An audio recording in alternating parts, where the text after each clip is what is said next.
Selamat pagi kepada Cikgu Jenias dan rekan sekalian.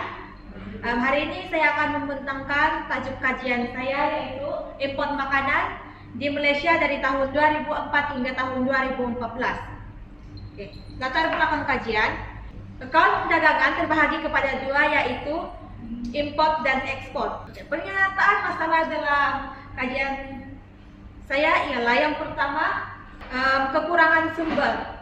Malaysia kekurangan sumber terutamanya dalam produk tensu karena cuaca negara Malaysia yang panas dan lembab dan kurang sesuai untuk penternakan lembu. Seterusnya ialah cita rasa pengguna. Selera rakyat Malaysia yang berbagai menyebabkan permintaan terhadap pelbagai makanan yang tinggi. Oleh itu, kerajaan perlu mengimport berbagai jenis makanan dari negara luar seperti China, Jepun, dan Korea. Pernyataan masalah yang ketiga ialah lebihan permintaan. Malaysia dikenali sebagai pemakan makanan laut yang banyak. Oleh itu, permintaan terhadap makanan laut di Malaysia sangat tinggi dan melebihi penawaran makanan laut yang terdapat di Malaysia.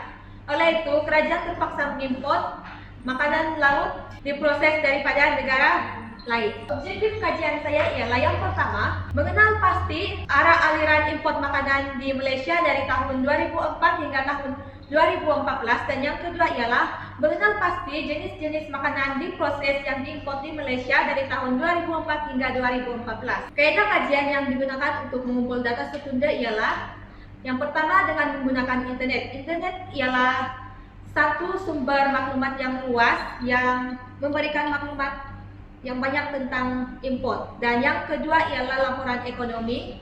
Laporan ekonomi ialah laporan yang menjadi rujukan utama dalam kajian ini, dan laporan ekonomi dikeluarkan oleh Jabatan Perangkaan Malaysia. Bagi analisis data pula, data-data yang dikumpul melalui data sekunda ini kemudian dianalisis dan ditunjukkan dalam bentuk jadwal dan graf. Dapatan kajian, arah aliran import makanan di Malaysia adalah meningkat. Dari tahun 2004 hingga tahun 2008, arah aliran import makanan di Malaysia meningkat.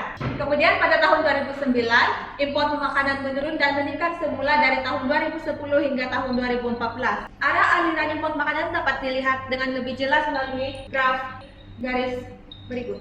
Berikut adalah jenis-jenis makanan diproses yang diimport di Malaysia dari tahun 2004 hingga tahun 2014.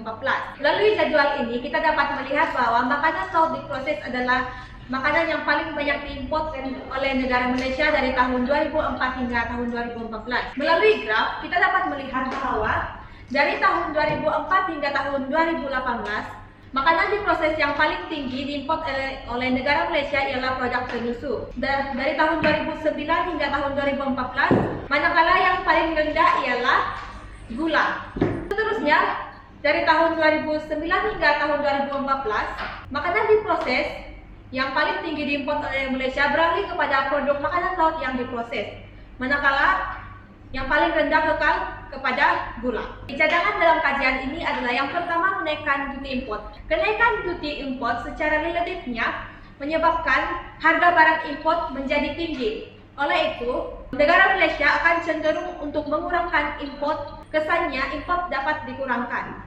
Seterusnya ialah penggantian import. Malaysia boleh membeli lembu dari luar negara dan menternak di Malaysia untuk mengurangkan pengimportan bahan tensu. Hal ini karena dengan adanya pengimportan lembu dan menternak mereka di Malaysia, Malaysia dapat menambahkan pengeluaran produk tensu dan mengurangkan import produk tensu daripada negara luar. Seterusnya ialah pinjaman. Institusi keuangan boleh menyalurkan pinjaman keuangan kepada sektor pertanian yang ingin memulakan proses pengeluaran makanan. Hal ini boleh menyebabkan negara Malaysia dapat mengurangkan kebergantungan impor terhadap negara lain. Yang terakhir ialah kempen. Kerajaan boleh mengadakan khidmat nasihat melalui kempen kepada rakyat Malaysia tentang bahaya makanan diproses terhadap kesehatan. Hal ini karena khasiat daripada makanan yang diproses hilang semasa proses pembuatannya. Secara keseluruhannya menunjukkan pola meningkat. Dan yang kedua, makanan laut diproses ialah makanan yang paling tinggi diimport, manakala gula adalah makanan yang paling rendah diimpor sepanjang tempo kajian. Kerajaan berperanan penting dalam menyelesaikan masalah dan rakyat pula